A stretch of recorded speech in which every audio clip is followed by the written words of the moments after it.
Nih, kalau kita berbicara tentang konflik Israel dan Palestina, Hah? kita tuh nggak boleh bawa sentimen agama. Nah itu ya salah satu contoh pendapat atau statement dari seorang misionaris atau apologis ya. Misionaris itu pewarta Injil, apologis itu orang yang membela imannya berdasarkan isi kitabnya. Di kesempatan lain juga pernah saya lihat Elia Miron ini mengklaim bahwa semua itu sudah ada dalam kitabnya dia itu. Jadi intinya dia yang mewakili isi kitab, menilai segala sesuatu berdasarkan isi kitab. Berarti isi kitab itu menjadi pandangan dia, pendapat dia, penilaian dia terhadap apapun gitu. Tapi lihat di sisi lain, dia menyatakan tidak boleh mengkait-kaitkan konflik Israel dan Palestina itu dengan sentimen agama. Di sini saya mau tegaskan bahwa agama Islam itu bukan sentimen dalam arti pendapat berdasarkan perasaan pribadi. Jadi kalau pendapat berdasarkan isi kitab itu disebutnya bukan sentimen, tapi al-hikmah. Ya, dalam Al-Quran itu ada al-hikmah. Al-hikmah itu artinya jaudatur ro'i, pendapat yang berkualitas, pendapat yang berbobot, jempolnya pendapat, topnya pendapat berdasarkan isi kitab. Itu al-hikmah, bukan sentimen. Nah, itu adanya di mana? Di dalam Al-Quran.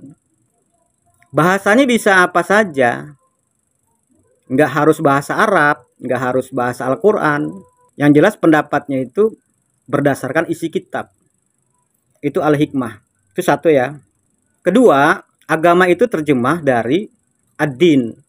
Ada arti lain, yaitu ad-din sama dengan at-tadbiru. Sudah sering saya jelaskan.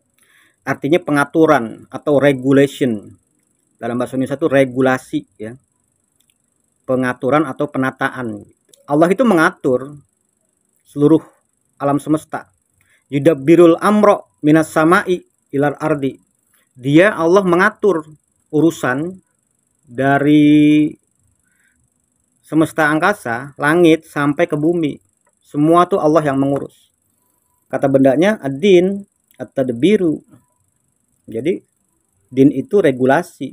Kalau dinul Islam berarti regulasi versi Islam. Kenapa disebut versi Islam? Karena ada versi-versi regulasi yang lain.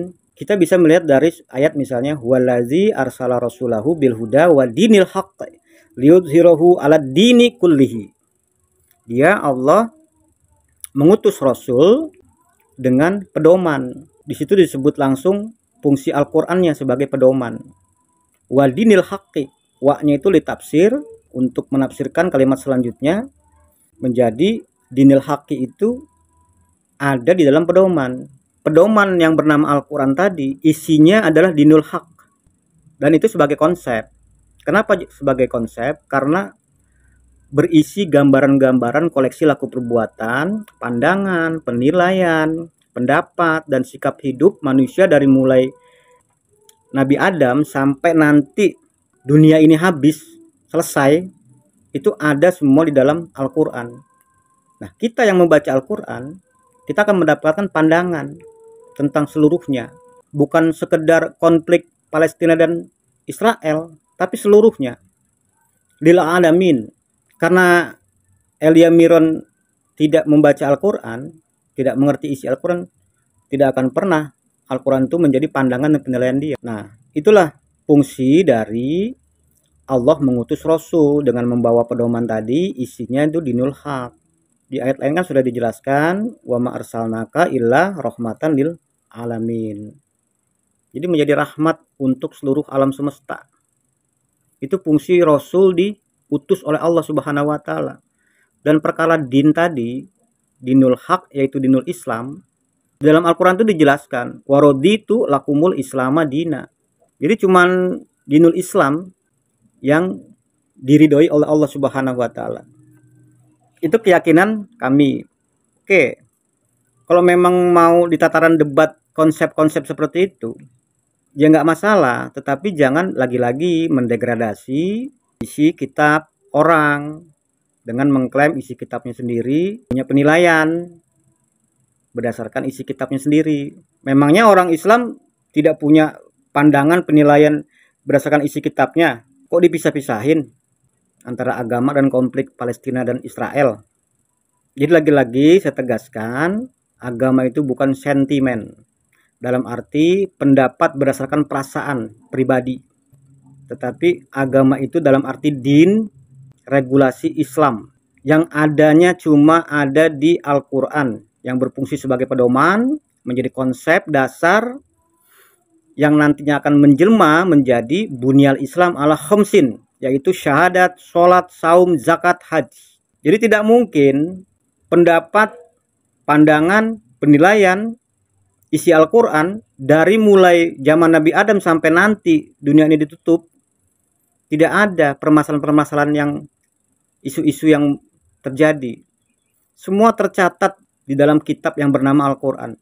Walaupun tercatatnya hal yang penting-penting saja, yang tidak penting tidak tercatat, dan bukan berarti tidak ada.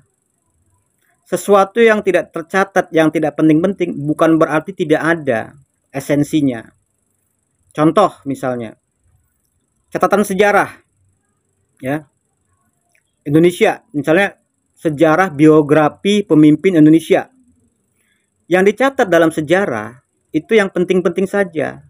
Misalnya tokoh-tokohnya, Bung Karno, Megawati, dan seterusnya. Yang nggak dicatat berarti yang nggak penting-penting. Bukan berarti nggak ada. Di dalamnya itu bicara tentang Ibu Megawati pakai pakaian apa, warnanya apa. Bukan berarti tidak ada pembahasan-pembahasan seperti itu.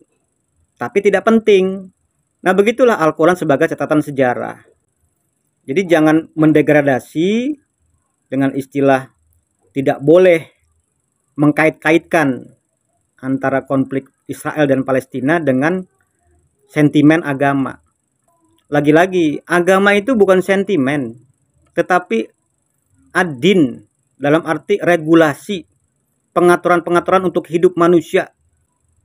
Bahkan dijelaskan pengaturan-pengaturan dari langit sampai ke bumi itu dijelaskan dalam pedoman, yaitu Al-Quran. Semoga bermanfaat.